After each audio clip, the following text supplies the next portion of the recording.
This is Bucky Buckstabber, founder and executive director of the Fly Fishing Collaborative. At the Fly Fishing Collaborative, also known as FFC, we mobilize the fly fishing community, outdoor enthusiasts, and people of goodwill everywhere to create sustainable solutions to poverty and human trafficking. We have many different initiatives to accomplish this goal, but our primary focus is building organic and environmentally friendly aquaponics farms for communities suffering from trafficking because of a lack of resource. If you're interested in funneling your passion for the outdoors to benefit those that need help the most, then visit flyfishingcollaborative.org. Josiah Pleasant, Executive Director of Agathos Village here to specifically invite you to positively impact the vulnerable in Juneau, Alaska, in partnership with FFC. Bucky and I have been blessed to be a part of Transformational Impact Abroad and are stoked to bring our lessons learned home to serve the marginalized. If it breaks your heart to know that the vulnerable are literally left out in the cold, don't have community, a home, or healthy food, join us to make a tangible impact by donating or making plans to volunteer with us. You can donate at www.flyfishingcollaborative.org and write Alaska in the notes to help us help others.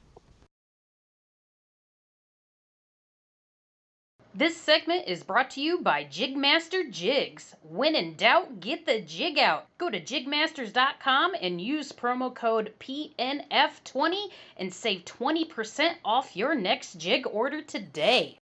Welcome back to the final cast. I'm your host, Josh. And I'm Brad. We're here tonight to talk about some recent purchases Brad and I bought during the shopping experience known as Cyber Monday and all the other days. And Black Friday. Yeah, Brad. So, I got 2 new high-end rods, the most expensive rods I've bought to date. Well, for what they're worth, most expensive. I spend much more than what I have before on rods. I kind of have a limit, and it's about $150 per rod. These rods, though, are normally about $300, and I got them for $150 a piece. So buy one, get one free, basically. What model? I got Fenwicks. The Fenwick World Class. It's their highest, I think their highest end reel that they make. I'm a big Fenwick guy. I have been, not for any really particular reason, except for it's just what I picked and started buying them once I kind of got more into fishing. So I have just stuck with them. We've talked about it before. The reason why I buy those Fenwicks, especially the Silverhawk ones from Cabela's, because they go on sale and they're like, it's like a $100 rod, and sometimes they have them as low as like $80, or I've even seen them at $70. So this time I treated myself to some pricey rod, and I did it for an attempt to kind of see if there's a huge difference. You know, a lot of people talk about, you know, when you start getting up there and like, you know, your St. Croix and G. Loomis type of rods and, you know, those real high dollar ones that it's a big difference, you know, but I'm not completely sold on that. So we'll see. Yeah. But they look nice. Let me grab one.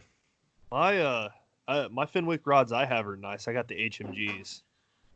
Or I got one HMG actually, but yeah, I like that rod a lot. It's nice. Here we go. Yeah, it looks similar to mine a little bit. Yeah. That has a cool little design on it.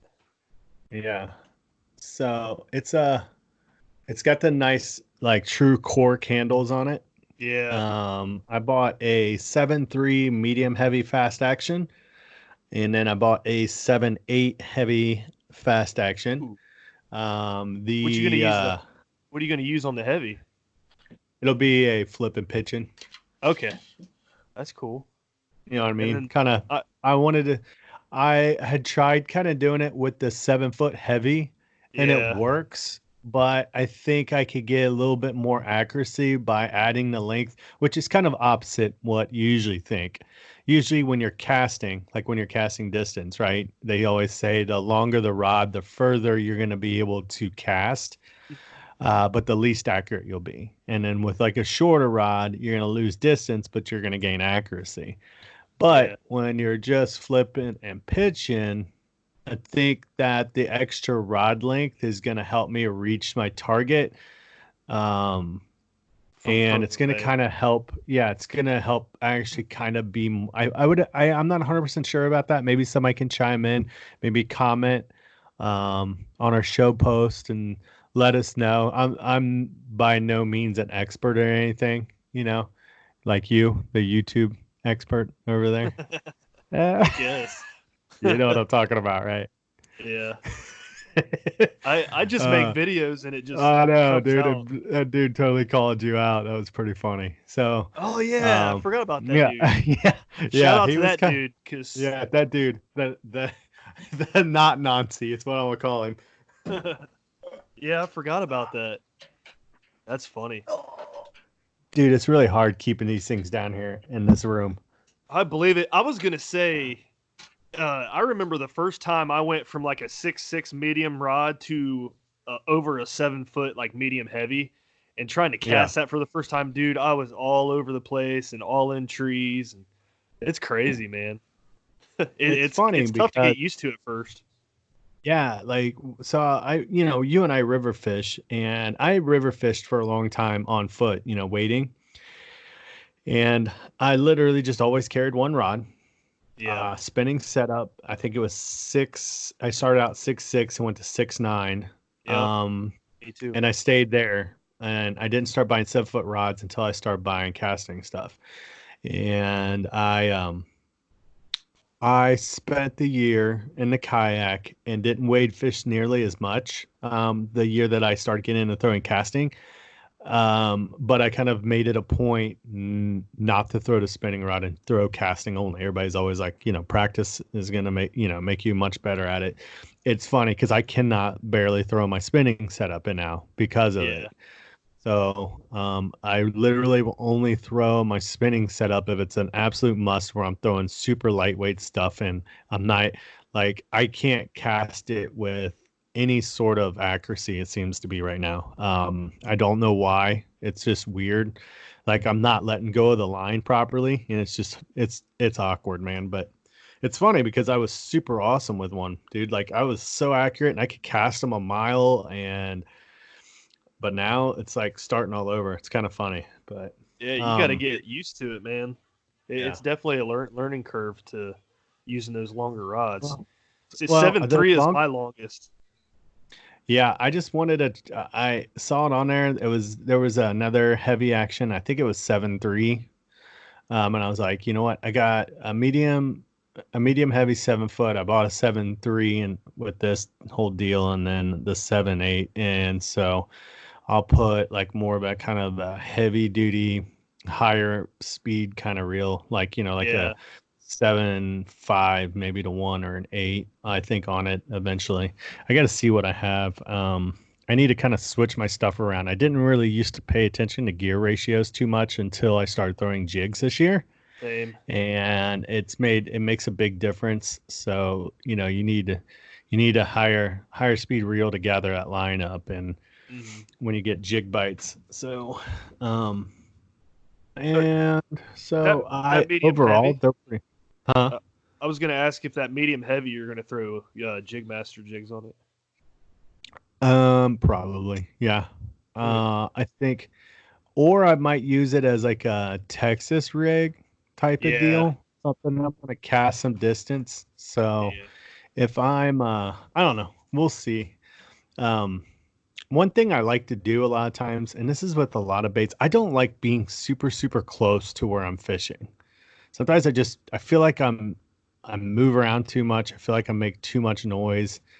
And so even when I'm sometimes like throwing jigs and stuff, I know it's like a good idea to get up in there and throw into that cover and be kind of close. But sometimes I like to kind of be backed off of it. It does make it a little difficult a lot of times to come through cover, when you're that far away because of the angle that you're pulling your line. But so I don't know. We'll see. I'm gonna toy around with it, see if I could kind of refine some things about throwing jigs. Because I fell in love with it this year, especially after finding the JigMasters, unique head design and the stuff that Cody went over with us, and and it's they're fun to throw. So, but just my overall opinion so far, I haven't used a rod obviously yet, but they are nice lightweight rods.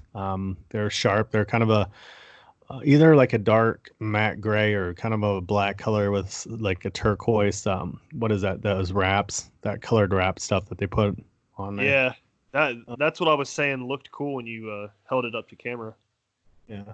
So they're one-piece rods. I don't really throw two-piece rods anymore. I just got frustrated with them kind of coming loose. So I have some they got about that. cork handles. They've got. So I've never really heard of this before, so somebody might chime in and talk about it. But they have. I am in the worst possible spot to be doing this. It's killing me, dude. All I'm doing is hitting it. Plus I was about to say your hat bill smacked the mic. I know. I'm hitting everything like. So it has. Let me see. Can you hear me all right? Yeah. It has a 3M Powerlux composite 500. Yeah. So it's supposed to be. I think that's starting to become more popular with brands because Abu Garcia has started doing that with the Veracity rod that they have. 3M. Yeah, I guess it has something to do with like absorbing the shock throughout the rod. Yeah. Or like evenly dispersing it or something weird when I was reading it. So yeah. It'll be interesting to see if I'm really interested to see if like a true bite, how much different it feels in comparison with what I've been throwing now, which was the 7-foot Elite Tech Fenwick rod. Yeah. And medium heavy. So do those world class ones have micro guides? Yes. But they don't have the not the American tackle style. No, just regular micro guide. Yeah. Is that the first rod you've had that has them? Yeah. Oh, you're gonna love it, dude. I love micro guides. Yeah, I don't think I've ever thrown one either. So. Yeah, you definitely see the difference in casting. That's for sure. I'm kind of excited also because you would kind of think that having micro guides make it a little less snaggable in the trees when we're on the rivers. You know what I mean? Like, I just don't. I can't really tell you yes or no on that. I've never paid attention. Yeah, you should. We'll look at our rods one day, and you'll look at the difference in the guides and how they're built and how they're on mounted onto the rod itself. Yeah. And it's not nearly as snaggy as it looks like what you would normally see. So, but all right, that's enough about my rods. Why don't you talk about your new little setup that you got, your little combo deal you put together? Yeah, I don't really remember the specs on the rod. Why don't you go get it?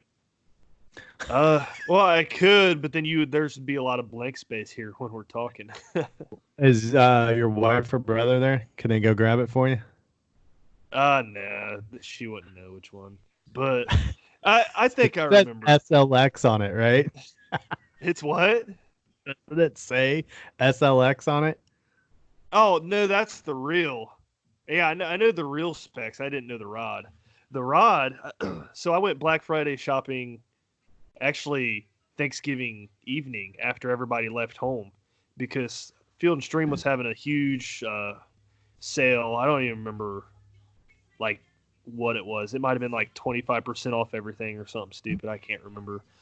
But went in there Thanksgiving evening. There was nobody in the store, so it was nice. I was in and out 10 minutes, 15 minutes, I guess. Had my eye on this rod and this reel. Went in, grabbed the how do you pronounce it? Is it Daiw? Yeah. Is that how you pronounce it? I got the Tatula. I think that's how you pronounce it. The Tatula rod. I think it's the SXB. You just pronounce it however you want, man. X45. Yeah. Yeah, I think it's the Tatula rod. Tatula. Right.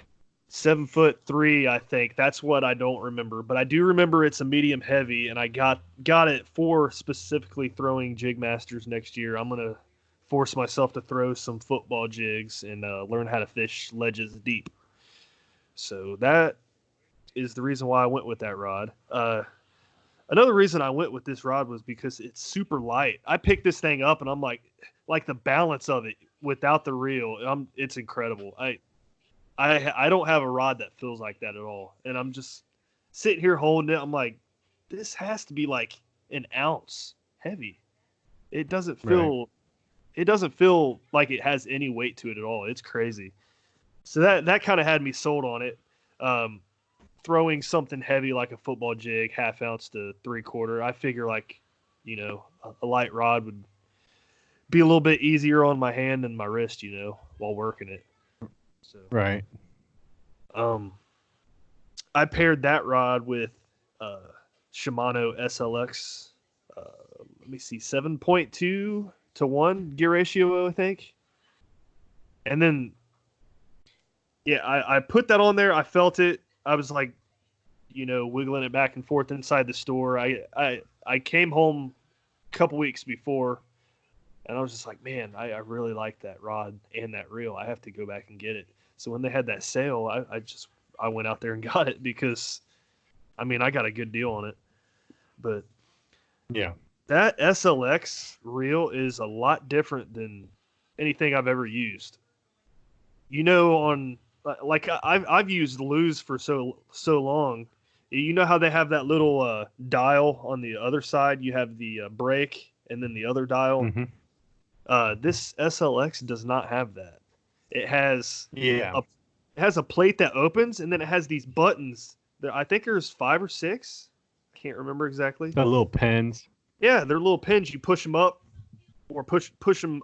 I think you push them down to engage them, and then up if you don't want to engage them. And that's the brake, I'm guessing. Yeah. I don't know. It's what it is.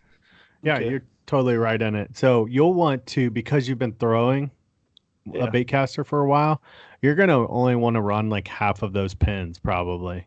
Yeah, that's usually what they say. When you first start out, they'll tell you to engage all of them. It'll kind of help cut back on your backlashes.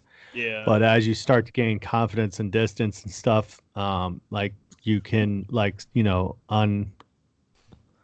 release one of the pin at a time if you want, or something like that, whatever anybody's comfortable with. But yeah, since you've already been throwing it, you probably only need to, if there's like 5 of them, probably 2 of them, something like that. So I think there's 6, but I've never messed with a Shimano reel. So like my first experience with a bait caster was a Lew's.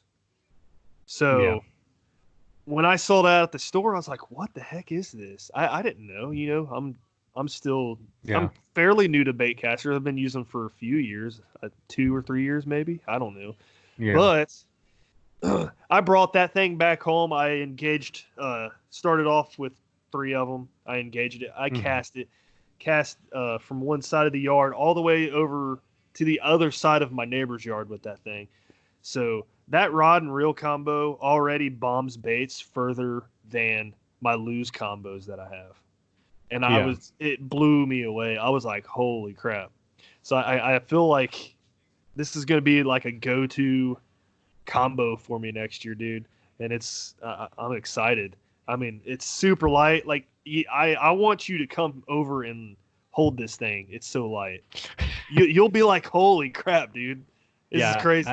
It's probably, it makes a world of difference. That's how it kind of was when I bought that, the Lew's magnesium one, that lightweight one. Yeah. And I had it paired on that Lew's rod before we broke it on the river. And dude, that overall whole setup was so light compared to what I was used to. And it's nice because, you ever notice that sometimes when you're fishing and you've been especially if you've been fishing a couple days in a row, when you're sitting there throwing, and especially when you start to be throwing jigs and stuff like that, like the top of your shoulder will hurt, like right here. Yeah. Like on your arm, from where you just constantly kind of almost sort of tense, you know what I mean? And you're sitting there holding that rod and you're just like, when you buy that lighter equipment like that, that'll help alleviate some of the pain sometimes that you get when you've been fishing a lot.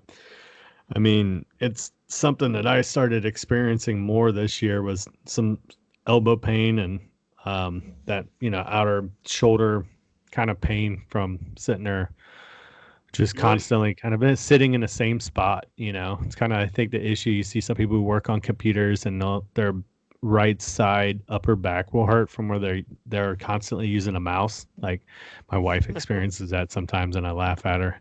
You're creeping up on 50 though, aren't you? I'm 40, so yeah. I mean, you'll see, dude. One day you're gonna wake up, especially because you work like I do, and you work on your feet. And here soon. How old are you now? 33, 32? I'm 29, man. You're 29? No, you're not. How old are you? See, and yeah, here in the next couple of years, dude, your body's gonna go through some changes. You're gonna start losing hair in weird places, and yeah, things are gonna start to hurt. So, especially if you continue to do, and especially it's gonna get worse because you work you work standing up all day, and it takes its toll. But so, what else you got about that combo that you like? The brake, like I said, that's cool and unique. I'm excited to learn more about it. That reel comes apart real easy. You can pull out the spool. You push a pin on the back, you open up the plate, and the spool slides right out. I think that's pretty cool. Yeah, I'm just blown away at how lightweight that combo is. That's all I have to say about it. I'm excited to use it, man. Heck yeah. Real excited. Yeah, it's going to be this is a weird episode for a lot of people, or just in general for you and I, because the stuff we're talking about today, we have not technically really used. We're here in Ohio, and it's gotten cold, and neither Brad nor I have dry suits yet. So we haven't been out on the water for quite some time. So we haven't been able to really properly test anything recently. Dude, so I don't have a dry suit. I don't have any cold water gear, and I don't have a kayak right now. Yeah, that's true. So I'm going nuts, man. No, I was gonna shout out Patrick Pooty Thorpe because he commented on my post when I posted this, and he said that is a dope rod. So yeah. He also said the reel seats. He likes the reel seats, and their blanks are solid on that Tatula rod. So sensitive and durable, and you can put them through the abuse. So that's always good. Kayak fishermen, we're hard on our gear. What was the overall cost of that setup? Oh yeah, so the reel is $99.99 before tax. I bought the floor model because they didn't have anything else, so I got an extra 20% off, knocked off of that. So I think I paid 72, maybe. I don't know, something like that. 70, 72. 70, 72 for the reel, and then the rod was $149.99 before tax. So all that put together was, roughly $215 or so. 220, 230, I guess. But then you take the extra 25% off the store was doing for Black Friday. Mm-hmm. I got it bumped all the way down to like 191 or something like that. Heck yeah. So is it your most expensive setup so far? It's not my most expensive setup, but it's more expensive than what I usually spend. But I still got it cheaper than what I usually spend on a combo. Right. So, I feel like I did pretty well with that. Yeah, this is a good time of year to buy rods and reels. Not just because of their sales, but a lot of these sales aren't really necessarily just tied into Black Friday. Like the rods that I bought, those are $300 a piece, right? I got them for $150. Yeah. And then I'm like, why are these things so cheap, right? So I jumped on Fenwick's website and realized that they're redesigning the rod. So the rod's a completely different color next year. So I'm like, that's why it's so cheap.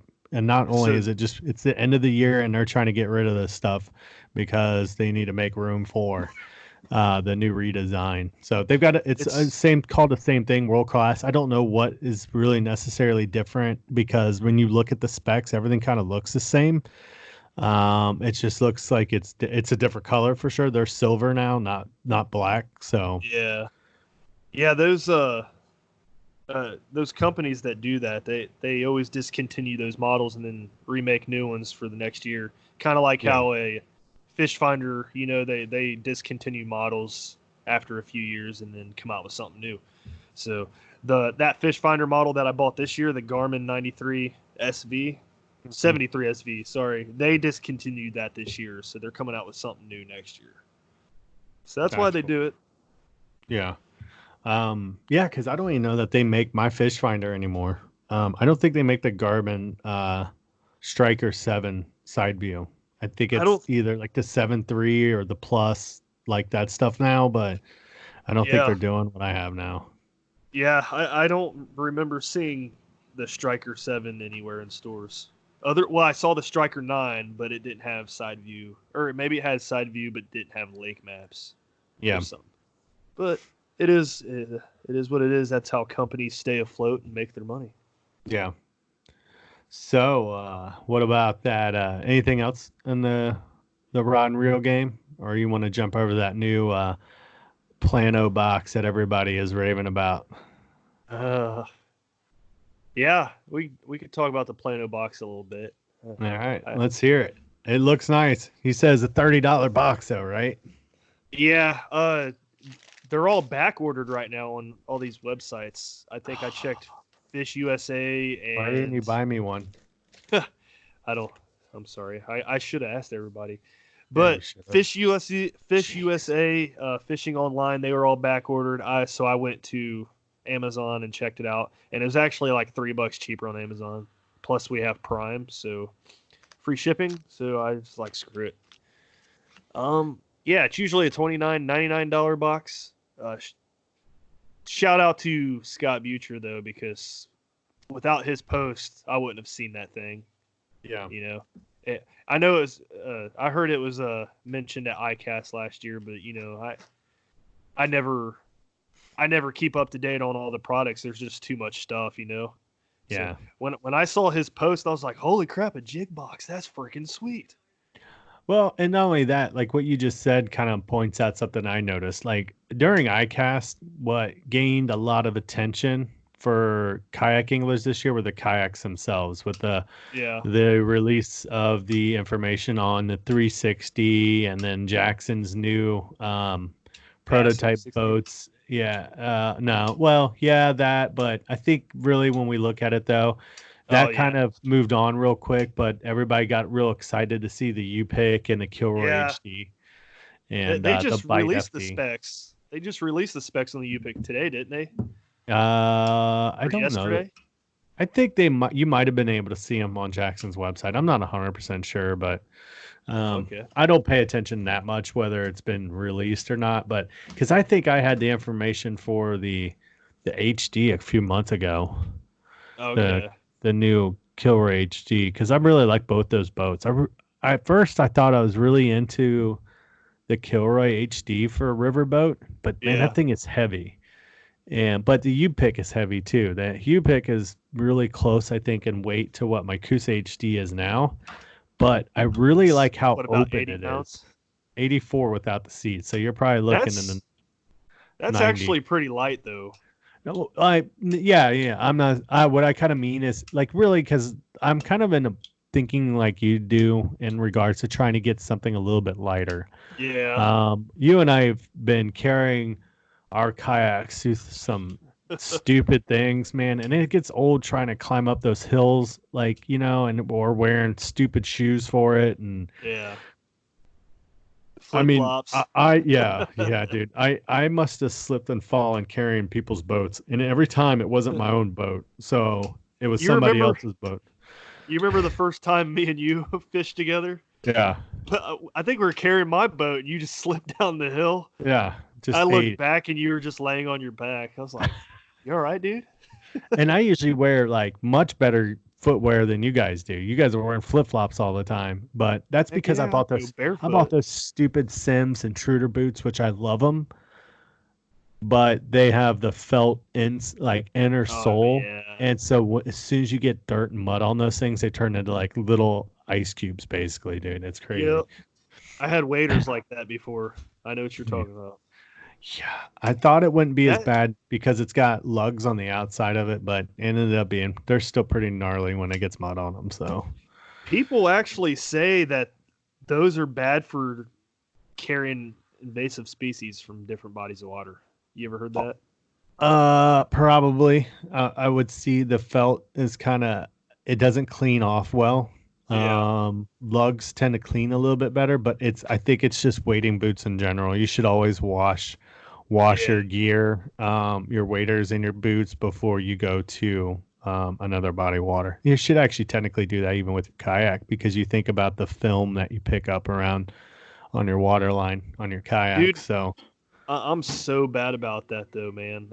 yeah. It's just like, I don't want to take the time to clean it because I'm just like, I'm gonna get it dirty again. I wish they would put like fresh water stations, kind of like, I mean, I know some places do, some, parks, Yeah. boat ramps, they'll have like a place where you can wash your boat off of, but, it's just, it's a good practice. It's a hard one to get everybody to do, because if you're somebody who fishes like, a couple times a week, you really want to wash your boat every single time, because you're usually pushing that envelope in time, right? You're like, honey, I'll be home. I'll be back, and then you're like, you stay out as late as possible. So when you get back, you just cram everything in the garage and run inside, so. I do the same thing. Yeah. So, but talk about that box. I'm sorry. We got off topic. About to say, how did we get off topic? No. So that jig box, like I said, I saw Scott Butcher post it, and I was like, I gotta have me one. Well, first, let's back up.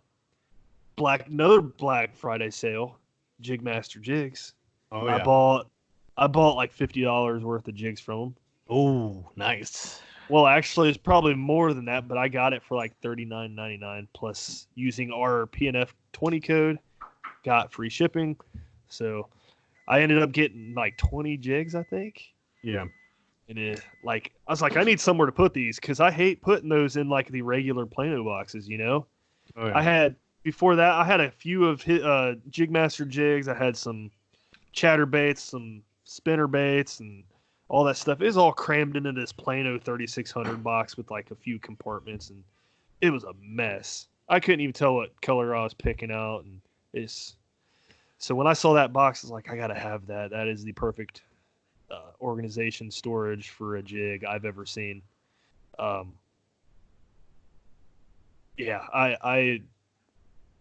when it comes to organization, I have some major OCD, I think.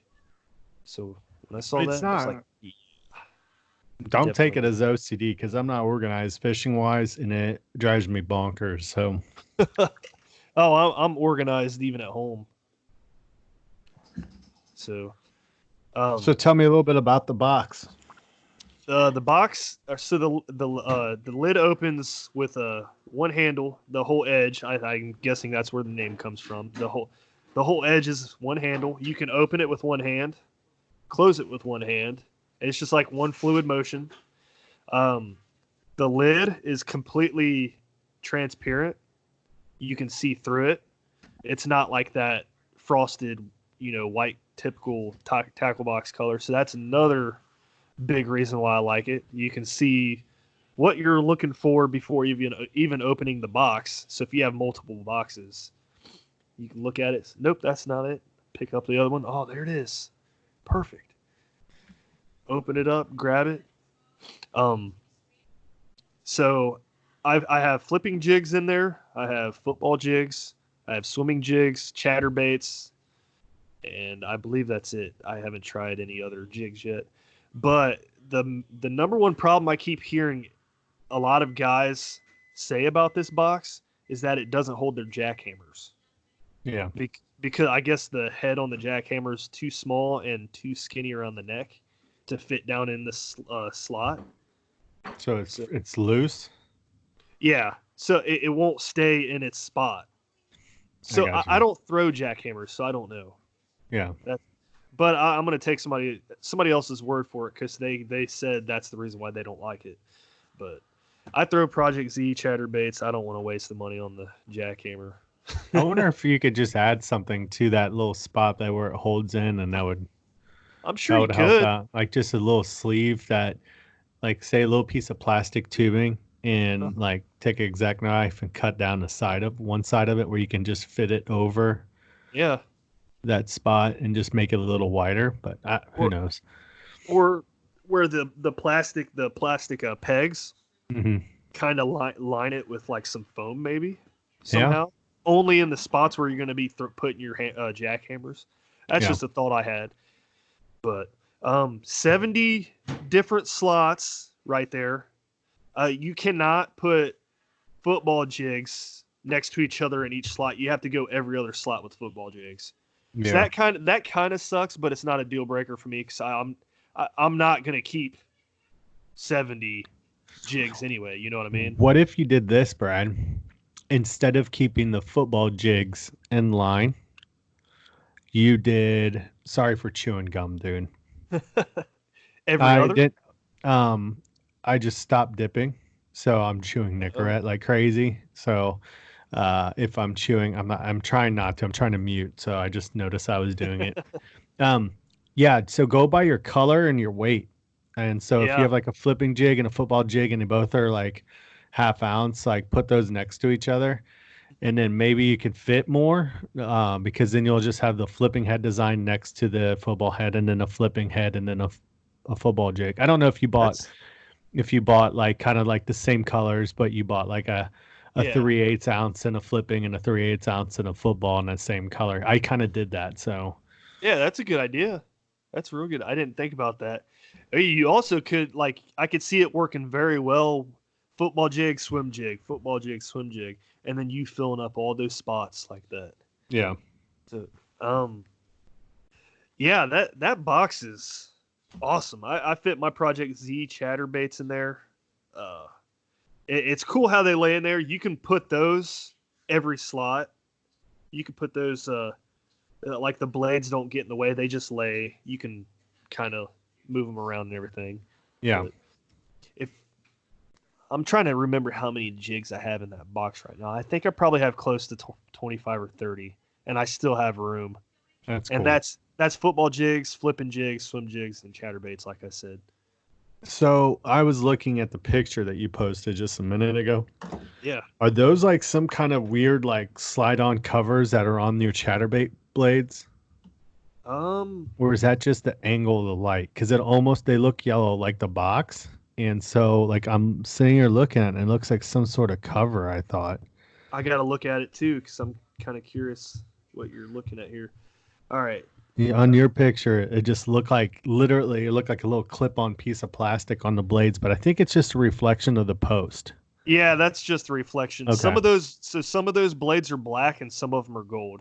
Okay, that's what it is. It's the gold blades, and the gold blades look like they're the same color as the yellow post. Yeah. And I thought it was something that helped keep those like in place or something when I was looking at the picture, because I was trying to figure it out because I was looking at some of the other pictures that people posted and I'm like, I don't see it in these pictures, but I see it in Brad's picture. And so it's because I'm a bad photographer. Yeah. No, it's not that. It's just that color will play off of that shiny surface like that. It probably wouldn't have mattered what angle you took that picture at. It was going to do that because it's a shiny blade right next to that yellow. So yeah, and with it being gold, it's just going to accent it more. Yeah, I know what you mean. So looking at this picture, I do remember something else I was going to say. So those weed guards on the JigMaster jigs, you shut that lid. Oh, back up. A couple guys have said that they worry about them coming loose inside the box. The weed guard? Oh, just the jig in general. Oh, okay. So, if you watch our YouTube video I did last week, I flip this box upside down and I shake it as hard as I can. Those jigs do not move. And the reason is because these weed guards on the JigMaster jigs are angled upward. So when you shut that lid, the weed guard actually pushes and like, it kind of has tension up against the top of the lid there. Yeah. So that kind of holds them in place. So when I shook that as hard as I could, they were not moving. My chatterbaits weren't even moving actually, and they don't even have a weed guard. Yeah. So that's another cool feature. Now, on that note, see, I trim my weed guards down all the time. So yeah, I usually, like every jig that I get out, I tend to trim the weed guard just to where it's kind of just above the tip of the hook of the point. So I've been doing that for years. I don't know that I'll still ever be good though. Yeah, it probably won't even touch at that point because those weed guards are fairly on the longer side. A decent length that I'm cutting off of them. Usually, I think it's almost like a half an inch at least. But your think weed guards will. Yeah, your weed guards will still push down. They push down quite a bit when you close the lid. Do you think that'll mess up the weed guards in the long run? Say if they're stored for an extended period of time. I was thinking about it, but I don't know. I mean, it's a jig, so I mean they're replaceable. I mean they're not super expensive. Yeah. I don't know. You want a fish or die sticker? Heck yeah! Where'd you get those? From Rogue. Our next discussion. Ooh, nice. Yeah. Anything else you want to add about the box? Yeah. So this box has a new feature called a water wick. Inside of it is like it's a perforated little like chamber inside the box, and it has holes for it to breathe. But inside this little box is a packet. I think it's filled with whatever that, I don't know what those things are. Like the silicone gel packets it reminds me of. Mm-hmm. But I don't know what it is exactly in the packet, but it says that helps if there's moisture ever get in the box, it helps absorb that moisture and to keep all your stuff from rusting. So if that ever does happen and you do get moisture on that packet, they tell you to throw it in an oven for an hour at 250 degrees to recharge it. So I thought that was cool. I don't know if it's going to be like useful or not, but we'll see. Yeah, I guess. And then the last thing I was going to mention here, this box is waterproof also. It has that rubber O-ring all the way around. But the last thing I was going to mention here is that the posts, they come in the column, or not the columns, the rows all the way down. Yeah. Those are all adjustable, and you have different slots to adjust in between rows. So if you have like a bigger jig than like if you have a big football jig that's like 3 inches long or something, and a small flipping jig or like a bitsy bug or something that's a lot smaller, you can move those rows closer together for your bitsy bugs, and then the second row you can make a little wider in between the second and third row. So that box is completely adjustable to however you want to use it. Very cool. Yeah, it is cool. I'm kind of worried about some of these pegs breaking off eventually, though. Yeah. Are they kind of flimsy? No, they're hard plastic. I just feel like if I pull one out too quickly or something, I might break one eventually. Yeah. But I know you can probably buy those rows, like replacement rows. I'm sure of it. Yeah. So other than that, dude, that box, I for the first night I got it, I loaded my jigs in it. I looked at it. I'm like, sigh of relief. It made me happy. I got to go find one. I'm about to run to Field and Stream and see if they have any in the shop. So Field and Stream does have some, but they didn't have the jig box. They had the crankbait box. And that's going to be my next purchase, though, because that crankbait box looks sweet. The pegs in that thing are rubber. They're like little tentacles. And you stick your crankbait down in there, and it's supposed to keep your hooks from tangling with each other. Yeah. And I've seen other guys post, and they're putting a ton of crankbaits in there, and your hooks aren't jostling around and hooking on other hooks of other baits. So there would be no need for those little covers that you can buy for your hooks, for your like crankbait hooks and stuff like that. Yeah. You know what I'm talking about? Yeah. You wouldn't need them with that. Yeah. So I think that's going to be my next purchase because that box looks amazing. And they come with different I mean, there's different sizes, I think, and there's different boxes. I think there's a couple more boxes out there that I don't know what they are yet, but I'm gonna look into them, check them out, because I might make the switch to these boxes. They're that cool. Yeah. Very cool, man. Yep. So what's the width difference in besides that jig box versus like a 3700? So that jig box is actually the same size as my other Plano boxes I have. All right, cool. Because it looks, when you look at that picture, huge. it looks huge. Yeah. Yeah. Yeah. I've had guys in the kayak bass fishing group. They were asking. They were like, "Man, that thing looks big." I'm like, "Same size as my other Planos, man." I took out my old jig box, the old Plano, filled this jig box, put it back in my book bag, and it was like the same, like I didn't lose any space or anything like that. Yeah. Held them right up next to each other. They look basically identical without the rounded corners. Yeah. So it's pretty much the same size. Heck yeah. Yeah, man. Yeah, that makes me that thing is cool. Yeah. It does have a space where you can label also on the handle. You can label. I don't know if it's like a dry erase little name tag or not, but yeah, you can definitely write whatever you want to write on that. How are you organizing like your weight and stuff like that, or did you just do it by colors and by the style of the head? So I did it style of the head and color. In this picture, I started with my black and blues because that's what I like to use the most. I got all my football for my football jigs, first and second row, and then I think my third row I have a couple football jigs, and that's where my flipping jigs are and my swim jigs. And then I skipped a row and put my chatterbaits on the very bottom, just so like the skirts from the other baits won't get tangled with my blades. Yeah. So that is cool, man. Well, Go get that box, man. I will. I'm definitely. Let's jump over this Rogue stuff that I got. So I was gonna have Mark on tonight because we were kind of running an issue of what we wanted to talk about, but I kind of figured we could talk about the stuff we just kind of recently got, and then like maybe some stuff that we're kind of looking forward to next year that should be coming out here shortly. Yep. And so I'll go kind of do the unboxing of the items I got from Rogue Fishing. For people who aren't familiar with Rogue Fishing LLC, I think it's LLC, isn't it? No, company. Sorry.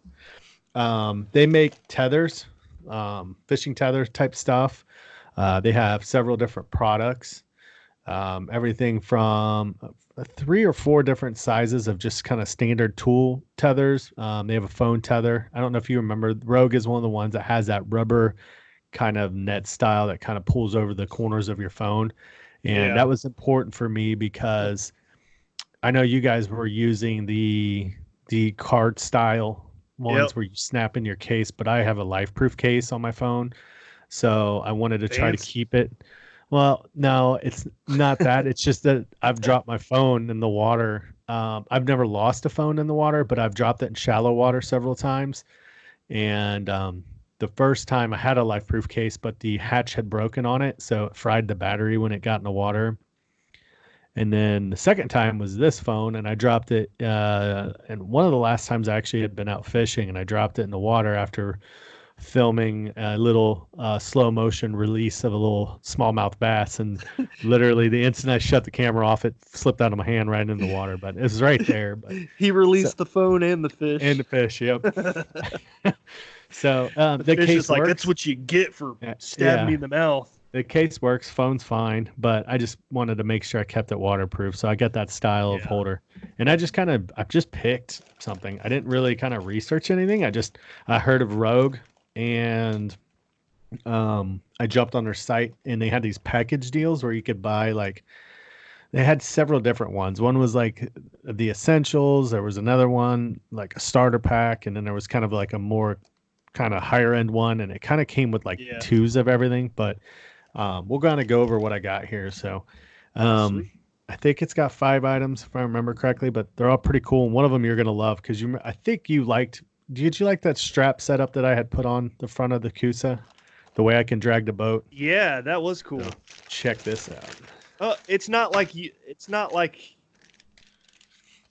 for dragging. It was more for keeping hold of me or keeping hold of the kayak while I was wade fishing. Yeah. But I mean, it works to drag. But the way I had set up, it had a belt, right? Yeah, that was sweet. And I didn't utilize that belt very often, just because I'm not 100% comfortable with having that boat strapped to me when we're around fairly quick water. Because I mean, if you think about it, you get that boat, it weighs 100 pounds, you get what, 50, 60 pounds worth of gear probably in it, and you're pushing real close to your own body weight. Yeah. So if you're not careful, you could probably get yanked off your feet.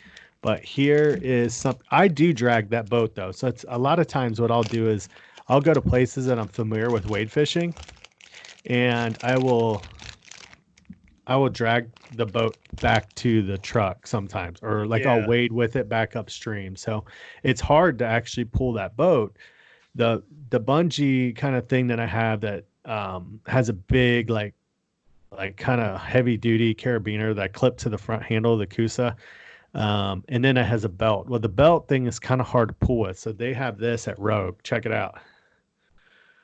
Oh yeah. It's a handle strap. So I can just feed that through, dude, on the other end of that, on the actual bungee part, or the and it'll lengthen it by 2 feet, which was something I griped about kind of, because when I would kind of have to drag the boat and through shallow water or whatever, it would hit the back of my heels a lot of times. Yeah. So that should help eliminate it and make pulling it a lot easier. So I was really stoked for that. I'll take out the phone tether next, because the other things are just various size tethers. So yeah, you're gonna have to let me know that phone tether case that you have that wraps around the corners. Here it is. Now these things are really nice. I got it in rust color, so it's kind of like a dark burnt orange on black. Yeah. So here's the phone thing, right? No clip on. Does it screw into the back there? No. So that's just kind of, this is where it ties on, but this actually stretches. It's rubber, and you pull it around the corners of your phone. That's kind of like, you know what I'm saying? So then it grips all the corners. So like I said, I got that because of the style case I had. I wanted to keep it as waterproof as possible. So yeah, that's cool, dude. I like that. I bet that works out pretty well. So I got very regular feathers. This one I am not 100% sure, to be honest with you. We have an interview set up with Mark coming up soon.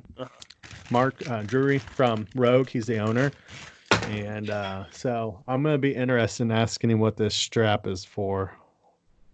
I can't see it. What is it? Oh, okay. Yeah, it's just for tethering something. It looks like. Yeah, it has a belt buckle. Yeah. Oh, that looks cool. Yeah, so was this something you ordered, or was it like a box that it all came in that you just buy? It was sort of like a package, yeah. So I got all this stuff for like 50 something bucks. Okay. So pretty good deal. It was like, I think it saved on average $2 to $3 on each item. Yeah. So it saved like probably overall probably $12, I think, total, if I was to buy each one individually. So I don't have, we got our new catch boards. I didn't have a tether for it. I needed a phone tether still. I was thinking about, there's something else I wanted to tether. I was kind of wanting to get, I know what this is. I think this is the paddle leash.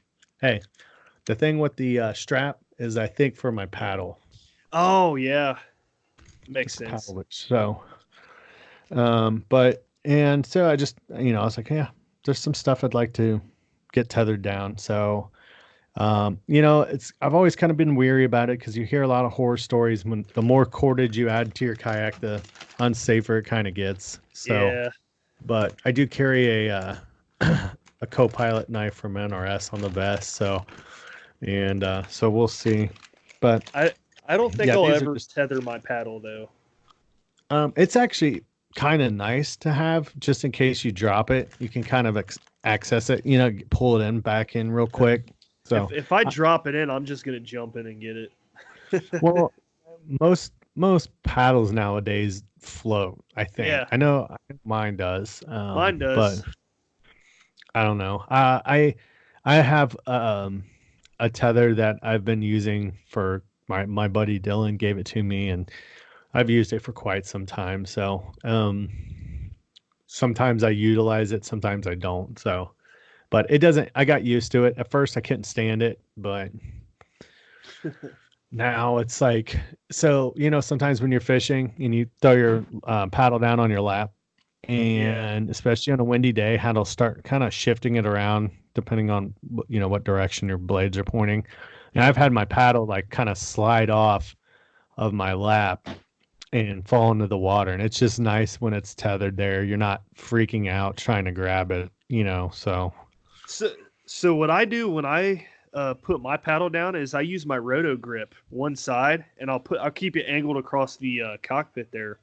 I'll just throw it in there. I never keep my paddle on my lap because I cannot fish with it in my lap. Yeah, sometimes I do, sometimes I don't. I do like how you do that because we talked about it before. When you have a rotor grip on each gear track on the left and right side,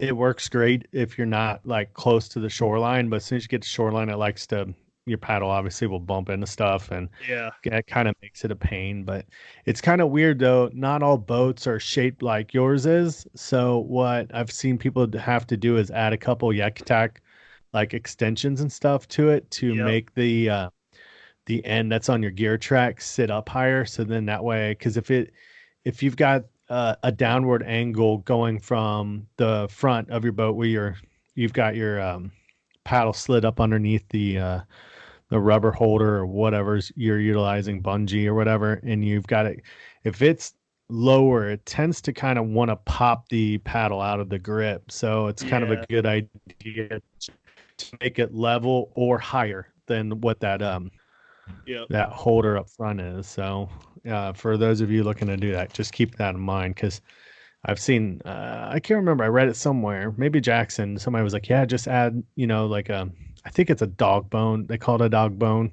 extension and a ball, and then it made it a lot easier. So but yeah, overall I really like the stuff. It's going to be interesting to ask Mark about, they put this stuff together, they have it assembled off site or what, and kind of what everything is utilized for. And, it'll be get a little backstory on the Rogue company. Yeah. That's always cool. I like hearing their stories, how they started and all that stuff. Yeah. But, so I think, I'm not 100% sure how any of this stuff technically works. What do you do? So here's a clip. The clip is going to strap onto my vest. Yeah. And then this will go feed it through on that little ring. Yep. So what do you do? Just kind of feed it through on the ring like this and then cinch it down, or what? Let's see. Let's put it together, right? You could probably put that other end through the ring and then like pull the other part through the hole. You know what I mean? What's this ring for? You see it? It's a key ring. I have no idea.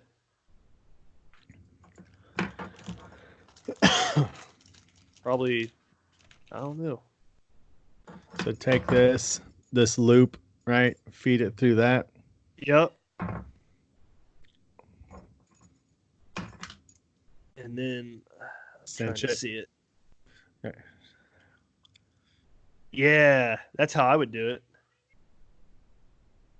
Yeah. Radix. Put it on your phone. I want to see it. All right. That looks cool. I might have to switch over to that tether. I like how it fits around all the corners like that. It's a good idea. Because my phone right here, I got that card like you said.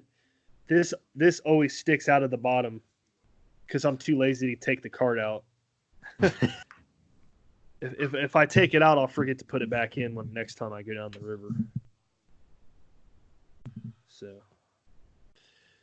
yeah. Is it how hard is it to stretch? It's not hard, but it seems a little sketchy. Just like it doesn't want to hold on the bottom corners very well. I'm sure it'll be fun. One side seems to be solid and the other side isn't, but let me make an adjustment and see if I can. Yeah, I'm interested in seeing this. All right, so here's the front view. You see how it's wrapped around the corners? Yeah. Here's a back view. That's cool. What I was kind of worried about is on the top, you can see the top's got it pretty good. Yeah. But the bottom is where I'm kind of, hold on, a little weary about right there. Maybe if you center that back thing a little bit more, very middle of the phone. I don't know if it is or not. Yeah, I don't know that it's going to go much more center than that. And I need to check to see if it's interfering with my camera. Oh, yeah. Well, not on that mode. It's not on standard picture. I didn't think about that, like the back camera.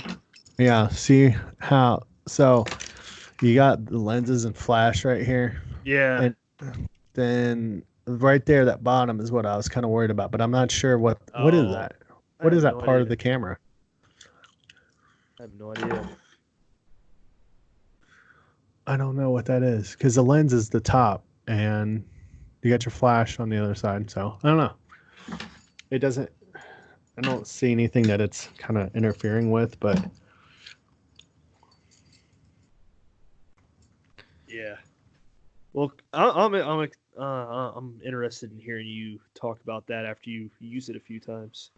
Yeah, so I got an interview with Mark coming up. I planned on doing it. Do you want to do that episode with me? It's up to you. We're gonna record Monday. Okay. That won't air until.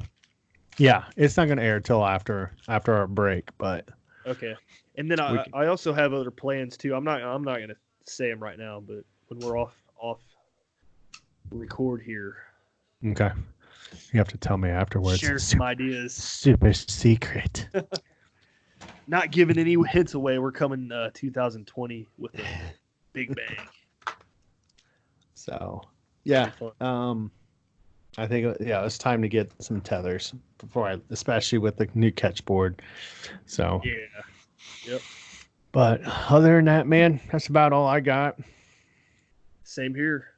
All right. Well, thank you everybody for a wonderful year. I want to take a chance also to thank Brian and Jay and Jason for kind of coming up with the ideas to extend this out further, and giving me and guys like Brad and Sam and Dustin and Susie, everybody else, Ryan. It's been a pleasure, Dan. Even, with Justin, everybody. It's been awesome working with everybody this year so far. I've had a lot of fun doing this, and I'm really, really excited to see where we go from here. I know we all have a lot of big plans. We're trying to come up with new equipment, new ideas to enhance the quality of our podcast and our videos and everything like that. So, but it's been a lot of fun, and we want to just take a second to thank all of our listeners for all the support. I know that we get on there and we do a lot of posting, and there's some people that, may get bothered by it, but we're really not trying to bother anybody and like over promote ourselves. But what we're trying to do is just increase the quality of this. The more merch that we can sell, we're not making money from this by any means. this is strictly, we're all doing this, right, Brad, because we love kayak fishing. We love talking about it. We're obsessed about it, just like everybody else is. So this isn't a job for us. None of us have got to quit our day jobs yet.